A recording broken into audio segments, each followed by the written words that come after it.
अस्सलाम वालेकुम वरहमतुल्लाहि वबरकातुहू। दोस्तों आवां अॼु सन अब्बासी आवां जेकॾहिं मुंहिंजो चैनल पहिरियों दफ़ो ॾिसी ऐं ॿुधी रहिया आहियो त बराए महिरबानी मुंहिंजे चैनल खे सब्सक्राइब कंदा, बेल आइकन खे क्लिक कंदा, जेकॾहिं मुंहिंजी ऑडियो पसंदि अचे त उनखे लाइक कंदा ऐं कमेंट बॉक्स में पंहिंजी राय खां आगाह कंदा। किताब जो नालो आहे सुण सनियो उनसी। मौज़ू इंटरव्यूज़ मुरतब निसार शाहीन, छपाईंदड़ पूरब पब्लिकेशन लाड़काणो सिंध, छापो पहिरियों 2009 ईस्वी। इंटरव्यू आहे नासिर मोराई जो। पूरो नालो सैयद नासिर अली शाह, अप्रैल 1937 ईस्वी में ॼाओ। 5 दर्जे अंग्रेज़ीअ में पढ़णु वेठो त खेसि कहाणियुनि लिखण जो शौक़ु जाॻियो। 12 जे रिसाले गुलिस्तान में लिखण जी शुरूआत कयाई। सिंधी फाइनल जे इम्तिहान में हिन मज़मून लिखियो जंहिंखे उस्ताद पहिरियों नंबर करार ॾिनो। उन बाद उन जे मज़मून खे फाइनल में हर ईंदड़ शागिर्द खे उहो मज़मून सूंहें तौरु पढ़ायो वेंदो हो। उन जे एज़ाज़ खेसि वधीक एतमाद पैदा कयो ऐं लिखण ते आमादा कयो। 1956 ईस्वीअ में हिन मैट्रिक पास कई ऐं 1957 ईस्वीअ में नाविल लिखियाई जेको साॻे साल रातियूं जागन जे उनवान सां शाया थियो।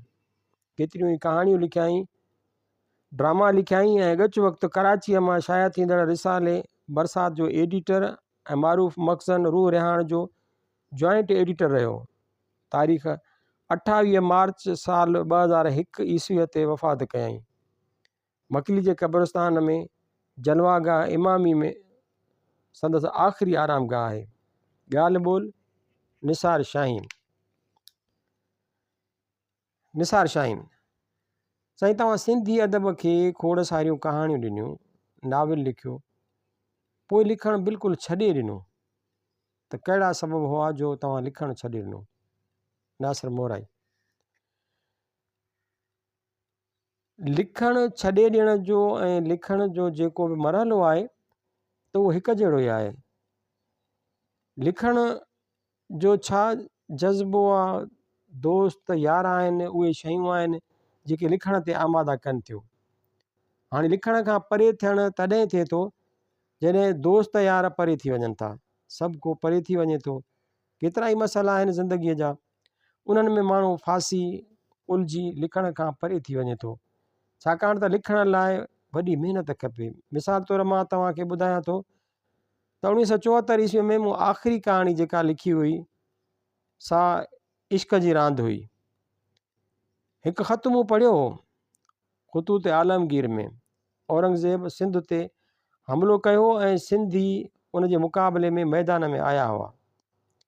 सिंधी थोरा हुआ जेके मुग़ल शाही फ़ौज सां मुक़ाबिलो नथे करे सघिया, पर वेड़ में घणा मारिजी विया। इस्माइल नहड़ीअ जी कमान में सिंधी औरंगज़ेब जे शाही फ़ौज सां विढ़िया हुआ ऐं इस्माइल नहड़ीअ जे मरण खां पोइ उन जी धीउ उहा फ़ौजी कमान संभाली हुई। त औरंगज़ेब पंहिंजे पीउ शाहजहान खे ख़त में लिखियो हो त अलाह जे फज़लो करम सां इस्माइल नहड़ीअ खे मूं मारे मात कयो आहे, पर उन जी धीउ कमान संभाली आहे। उन जी सूंहं जी मूं हाक ॿुधी आहे ऐं मुंहिंजी दिलि चाहे थी त मां हिन खे ज़िंदा गिरफ़्तार करे पंहिंजे हरम में दाख़िल करियां। उन जो ख़त झंझोड़े रखियो। पोइ उन तारीख़ी वेड़ जे पस मंज़र में मूं इश्क जी रांदि लिखी जंहिंमें क़दीम ऐं जदीद। क़दीम में मूं उन जे छोकिरीअ जो नालो सोहंदी रखियो ऐं उहा पंहिंजे मंगेंदे सारंग सां गॾिजी वेड़ में मारिजी थी वञे। जदीद में उन्हनि जो ॿियो जनमु आहे।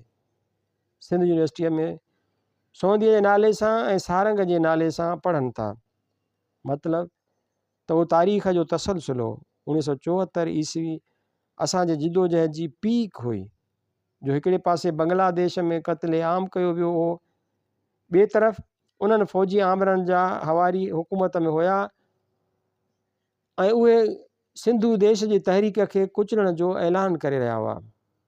सिंध यूनिवर्सिटीअ में हमिलो कयो वियो जंहिंमें केतिरा ई शागिर्द ज़ख़्मी थिया हुआ। उहो ॿियो पस मंज़र हो। उन जो ॻांढापो पुराणे पस मंज़र सां मिलाए करे मूं इश्क जी रांदि कहाणी लिखी। उन खां पोइ हालतूं अहिड़ियूं थी वियूं जो मूंखे एतिरो वक़्तु न मिली सघियो। पंहिंजी ज़िंदगीअ जी जिदोजहद में उहो तमामु ॾुखियो दौरु हो पंहिंजे लाइ।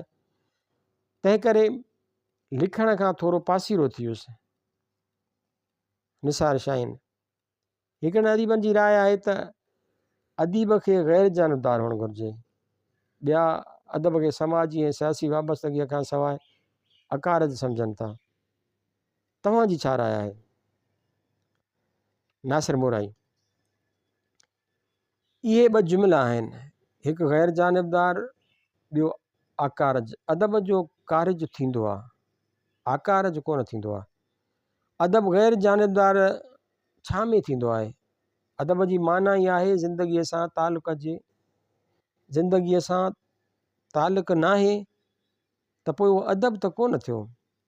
अदब बराए अदब मां मुराद आहे अदब जा घाड़ेटा आणी। जेकॾहिं को चवे थो त अदब बराए अदब त उन ई मां हिन जी मुराद अदब जा घाड़ेटा आहे, तो घाड़ेटनि जी ॻाल्हि थो करे त फ़ारसी तर्ज़ ते आहिनि, जदीद नज़म जी तर्ज़ ते आहिनि।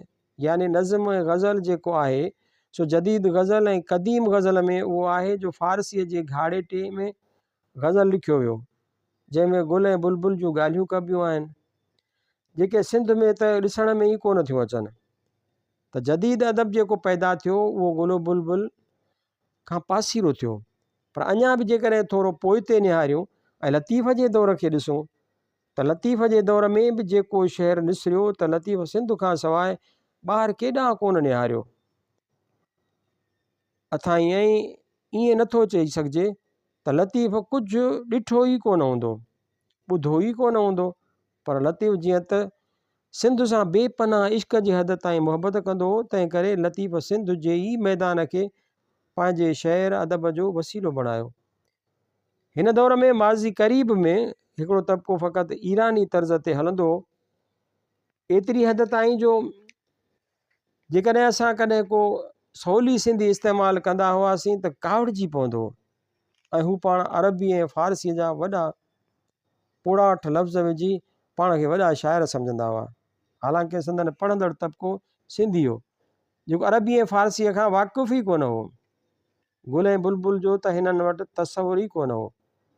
मिसाल तौरु ॾाढ़ूं त सिंध जी पैदावार त हुओ कोन, त सिंधी माण्हूअ लाइ उन ई तमसील खे तसवुर में आणणु ई मसइलो हो। जानबदारी ऐं ग़ैर जानबदारीअ जो सुवाल फ़क़ति उन ई हद ताईं यानी घाड़ेटे ताईं आहे। बाक़ी मुंहिंजी सोच मुताबिक़ ऐं मां उन में ईमान रखां थो त अदब ग़ैर जानबदार न थींदो आहे। अदब हमेशह ज़िंदगीअ सां तालुक़ु रखे थो। हर मसइलो चाहे सियासी हुजे या समाजी, अदीब जो पंहिंजो मसइलो आहे। निसार शाहीन। सिंधी अदब में तनक़ीद ऐं तहक़ीक़ जी घणी खोट महसूस थी रही आहे। कहिड़ा सबब आहिनि ऐं उन ई महिनत खां लवायो पियो वञे? नासिर मोराई। इहो बहस तलब मसइलो आहे, छाकाणि त पहिरें ॾींहं खां वठी पाकिस्तान में जमहूरियत नाकाम कई वई आहे। जमहूरियत बुनियादु हूंदी आहे तनक़ीद जो। जमहूरियत में इख़्तिलाफ़ राय खे वॾी अहमियत हासिलु हूंदी आहे। असांजे दौर ताईं जमहूरियत जी जिदोजहद हुई, जमहूरियत कान हुई। मिसाल जी ॻाल्हि अयूब ख़ान जी मार्शल ऐं उन खां पोइ अयूब ख़ान जी ख़ुदि हुकूमत। उन ज़माने में सियासतदान जॾहिं अयूब ख़ान सां मुख़ातिब थींदा हुआ, मूंखे यादि आहे असां उन ज़माने में कॉलेज जा शागिर्द हुआसीं, असां सियासतदाननि खे ॿुधंदा हुआसीं। असांजी तड़प हूंदी हुई, जमहूरियत जी जिदोजहद में असां कमु कयो। भाषानी चवंदो हो त मुख़ालिफ़ हुकूमत लाइ चहबुक जी हैसियत रखे थो। हुकूमत को ग़लति कमु कंदी त ही उन ई ते तनक़ीद करे हुकूमत खे नई राह ते हलण लाइ मजबूर कंदो। हाणे जमहूरियत जॾहिं तनक़ीद खे वधाईंदड़ हिकु अमल आहे, उहो जंहिं मुल्क में न हूंदो त उन मुल्क जे रहवासियुनि ते बि उन जो असरु पवंदो। उन करे उहे जेके औसाफ़ आहिनि जिते तनक़ीद जी ज़रूरत आहे, उते तनक़ीद ख़तमु थी वई। साॻियो असरु तहक़ीक़ सां बि थियो। अदीब त जॾहिं बि तनक़ीद जॾहिं बि तनक़ीद थी त उन खे हिन शख़्सी ज़िद सम्झो। अहिड़ी हालति सियासत में बि थी। जेकॾहिं हिकु पार्टीअ खे तव्हां सपोर्ट कई त ॿिए जा ॼण तव्हां दुश्मन थी विया। उहा मुख़ालिफ़त सियासी हद ताईं हूंदी आहे, समाजी तौर ते उन खे न वठिजणु घुरिजे। पर थिए छा थो, हिकु पार्टीअ में शामिलु थियण सां ॿियो उन खे भित मां कढी थो छॾे, भत मां कढी थो छॾे। जॾहिं नक़ाद लाइ अहिड़े क़िस्म जा रवैया पैदा थिया त शरीफ़ नक़ादनि माठ खणी कई ऐं ॿियनि बसि हिक ॿिए जी तारीफ़ वारे अमल खे जारी रखियो। अहिड़ी तरह तनक़ीद सिंधी अदब मां ख़तमु थियणु शुरू थी ऐं रिसर्च बि तनक़ीद ते बुनियादु रखे थी। तहक़ीक़ थींदी उतां शुरू आहे जॾहिं तहक़ीक़ संवारजी पढ़ंदड़नि ताईं पहुचे त पोइ उन जो कारज बि आहे। पर अहिड़नि मनफ़ी रवैयनि जे करे उहे शयूं असां वटि उसरी न सघियूं आहिनि। निसार शाहीन, तव्हां परॾेही अदब जो काफ़ी मुतालो कयो आहे। परॾेही अदब सां सिंधी अदब जी भेट कजे त सिंधी अदब जो मयार तव्हांखे किथे बीठल नज़र अचे थो। नासिर मोराई, ॿ ॻाल्हियूं आहिनि। हिकु त मुआशरती तौरु अदब खे ॾिसिजे, ॿियो त उन जे मुल्क या क़ौम जी तालीमी मयार खे बि साम्हूं रखी परख कजे। दुनिया में जिते शाहूकार अदब सरजे पियो त उतां जो इल्मी मयार मथबरो आहे। जेसिताईं असां वटि बि इल्मी मयार हो त अदब जो बि मयार एतिरो मथबरो हो। मिसाल तौरु तव्हां जमाल अबड़े खे वठो त जमाल अबड़े जेकी बि कहाणियूं लिखियूं उहे तव्हां दुनिया जे कंहिं बि ज़ुबान जे अदब सां भेट करियो त उन जे मयार ते बीठल महसूसु थींदियूं। सिंधी अदब उन जे मयार जो आहे। या सिंध जो क़दीम क्लासिकल अदब बि दुनिया जे अदब सां उन कुल्हे में मिलाए सघे थो। उर्दूअ में मुंशी प्रेमचंद खे पढ़ंदव त हू तमामु वॾो अदीब आहे ऐं पंहिंजे ख़्याल में दुनिया में हिन जो को बि मुक़ाबिलो कोन्हे, छाकाणि त उन ई पाए जो अदीब हो। अहिड़े नमूने सां लतीफ़ जो बि मुक़ाबिलो कोन्हे। क्लासिकल जेके बि शाइर थी गुज़रिया आहिनि उन्हनि खे लतीफ़ जे भेट में बीहारींदो त लतीफ़ तमामु मथां थी बीहंदो। किथे बुलंदी आहे त किथे तनज़ुल बि आहे। सबबु आहे त हर दौर जी पंहिंजी तक़ाज़ा आहे। इल्मी मयार जिते जिते वधियो आहे उते अदब बि तमामु मयारी तख़लीक़ थियो आहे। जिते इल्मी मयार घटियो आहे उते अदब बि घटि मयार जो तख़लीक़ थियो आहे। हाणे ॾिसो त असांजो इल्मी मयार छा आहे। जॾहिं इल्मी मयार ई पस्त आहे त पोइ अदब कहिड़ो पैदा थींदो। बाक़ी रुगो साराह ई करणी आहे त वेठा साराह करियूं।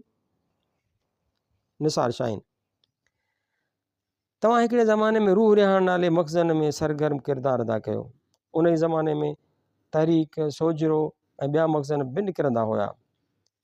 अॼुकल्ह जेके रिसाला निकिरनि था उन्हनि जी जेकॾहिं भेट कजे त तव्हांजे नज़र में रिसालनि जो मयार वधीक वधियो आहे या घटि थियो आहे। नासिर मोराई,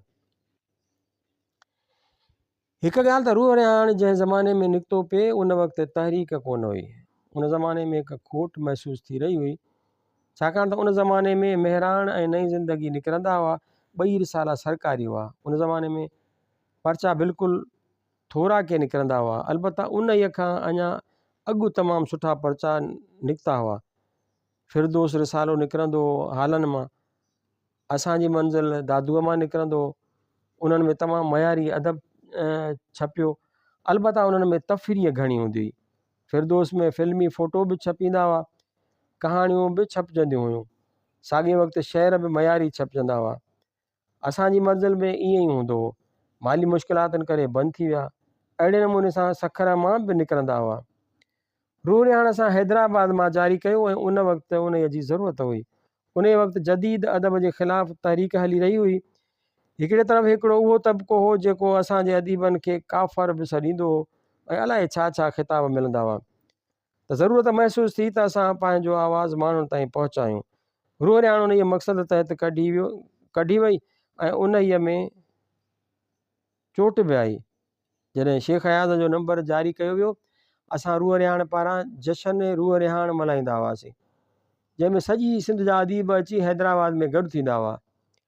उते उहा रिपोर्ट तयारु करे छपींदा हुआसीं। पूरो जोश ऐं वलविलो हूंदो। उन जे दौर में 1 यूनिट ख़िलाफ़ु तहरीक बि ज़ोर सां हली रही हुई। सियासी तौर ते उहा तहरीक हली रही हुई।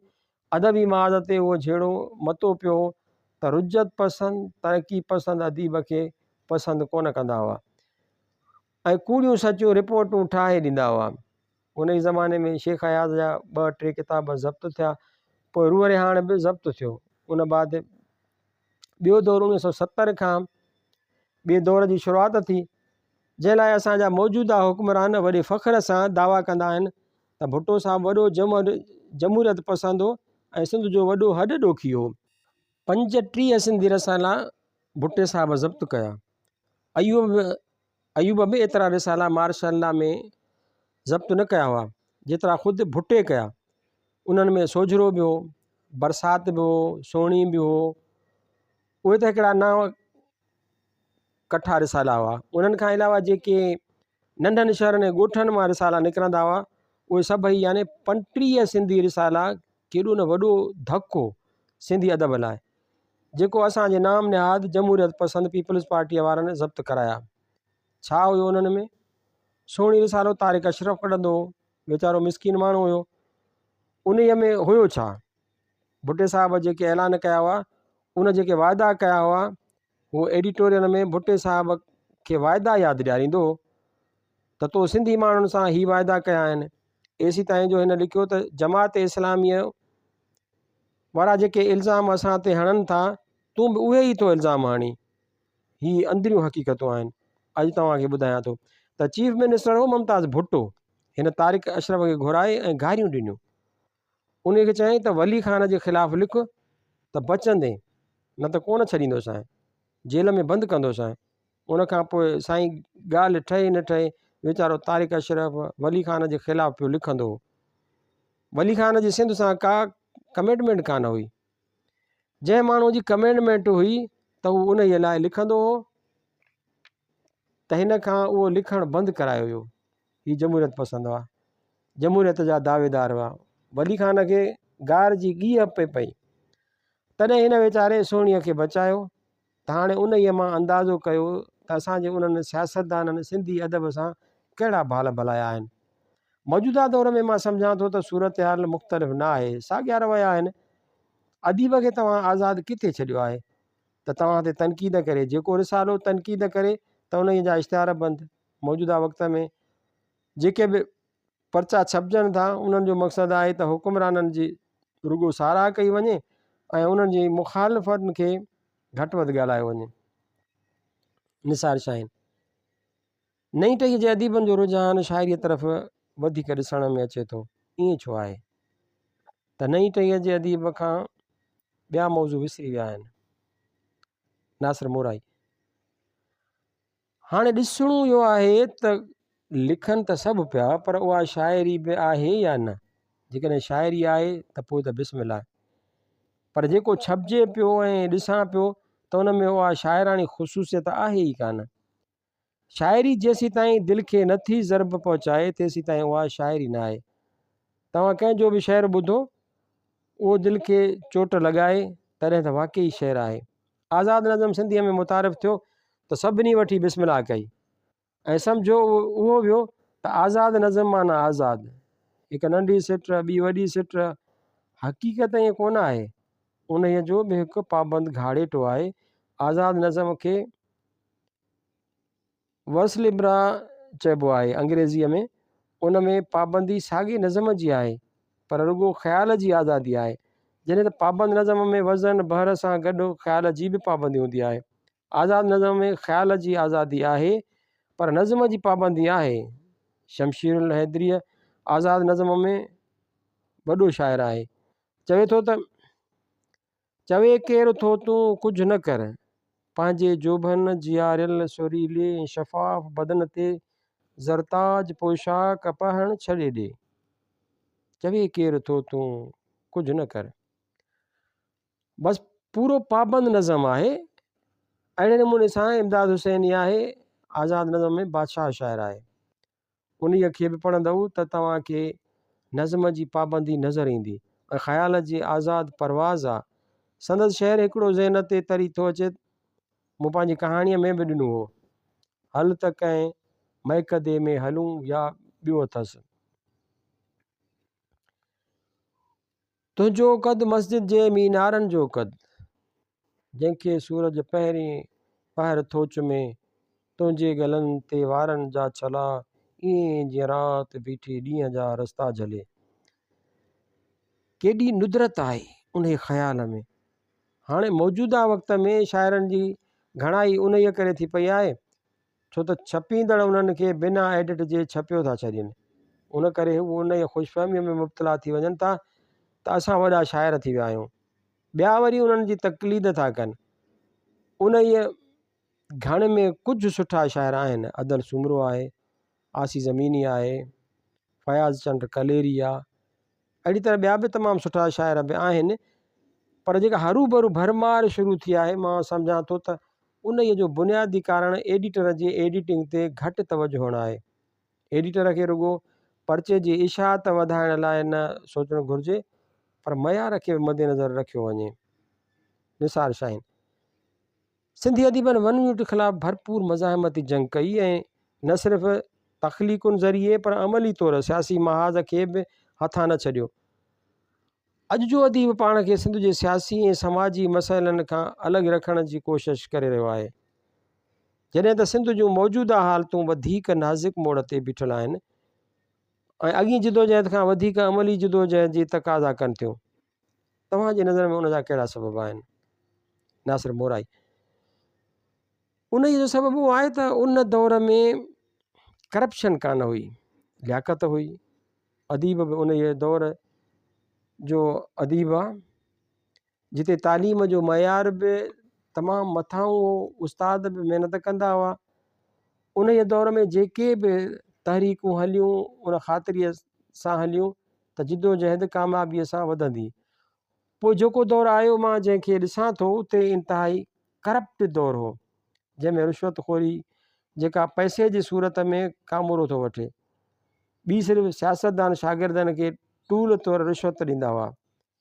पैसे जे कल्चर मां अॻिते हली क्लाशनकोफ कल्चर पैदा थियो। वेड़ ऐं इल्म खां दूरी, उहा हिकु वॾी साज़िश शुरू थी वई सिंधी क़ौम ख़िलाफ़ु, जंहिं हणी पूरे सिंध जे शागिर्द तबिके खे तबाह करे छॾियो। शागिर्दनि मां नौजवान उसिरंदो आहे जेको अदब में अॻिते वधंदो आहे। हू सचे ऐं खोटे जी परख करे सघंदो आहे। वन यूनिट हिकिड़े पासे सिंध लाइ मुसीबत हुई, सिंध ते ज़ुल्म हो, त ॿिए तरफ़ वन यूनिट जा हामी जेके हुआ उहे वन यूनिट जी हिमायत में प्रचार कंदा हुआ त वन यूनिट ठहण सां सिंध खे तमामु घणो फ़ाइदो थी रहियो आहे ऐं वन यूनिट मुखालिफ़ ग़लति करे रहिया आहिनि। जिते ॿिन्ही पासे ज़बरदस्त प्रचार हुई त माण्हुनि में परख जी साञा हुई, तंहिं करे तहरीकूं कामयाबु वयूं। हाणे बि ज़ुल्म त साॻियो आहे ऐं प्रोपेगेंडा बि साॻी आहे त तव्हां ते ज़ुल्म कोन पियो थिए। जीअं पाणीअ जो मसइलो आहे त पाणीअ जो मसइलो सिंध जे तारीख़ी हक़ ते धाड़ो हुयो, पर हुकूमत ठाह ते सही करे बीह रही ऐं पोइ ठाह खे फ़ाइदेमंद ज़ाहिर करण लाइ प्रचार शुरू कयऊं, जंहिंखे असांजो अॼोको अदीब सम्झी नथो सघे ऐं प्रोपेगेंडा जे असरनि में अची थो वञे। उन ई करे तहरीकूं कामयाबु न थियूं वञनि। हिक पासे प्रोपेगेंडा जो असरु आहे त ॿिए पासे पैसे जो असरु आहे। उन्हनि ॿिन्हिनि में अॼोको अदीब सोघो आहे। निसार शाहीन आम राय आहे त हर तख़लीकार जी शख़्सी किरदार खे नज़रअंदाज़ करे संदसि तख़लीक़ी मयार खे ॾिठो वञे, परखियो वञे ऐं संदसि हैसियत खे तख़लीक़ी एतबार खां मञता मिलणु खपे, याने संदसि ज़ाती किरदार खे नज़रअंदाज़ करणु घुरिजे। तव्हांजी छा राय आहे? नासिर मोराई ॾिसणो घुरिजे त अदब जो कारज कहिड़ो आहे। अदीब जॾहिं रहनुमाई करे थो कंहिं क़ौम जी त हू पाण खे सुधारे बुराइनि खां दूर थी चङाइनि तरफ़ वधे। लतीफ़ साईं चयो आहे त सुल्तानी सुहाग निंडूं कंदे न मिले। लतीफ़ साईं माण्हूअ खे सुजाॻ रहण जी हिदायत थो करे। हाणे जे लतीफ़ जे किरदार में निंड ई निंड हुजे त पोइ संदसि हिदायत केतिरी असराइती थींदी। हिकु रिवायत आहे त लतीफ़ साईं हिकु दोस्त वटि महिमान हुयो। भिटाई सुतो पियो हो त ॿाहिरि घोड़ीअ होको ॾिनो त पालक सूआ चौका लतीफ़ साईं उथी खड़ो थियो ऐं मिज़बान खां मोकिलायईं। मिज़बान पुछियो त साईं ॿियो त ख़ैरु आहे? त हिते लतीफ़ साईं वराणियो त ॿुधई कोन आवाज़ त जेकी पलक सुता तन चुक कई। भिटाई जो किरदारु उहो। हाणे जेकॾहिं तख़लीकार जी कौल ऐं फ़इल में फ़र्क़ु हुजे त क़ौम कहिड़ो असरु वठंदी? मां चवां थो त तख़लीकार ते वॾी ज़िमेदारी आयद थिए थी हू पाण जेको पैगाम ॾेई रहियो आहे उन ते पाण अमल नथो करे त उन जो पैगाम कूड़ो थी पए थो। माहवार पूरब जे अक्टूबर 1994 ईस्वी वारे शुमारे में शाया थियल।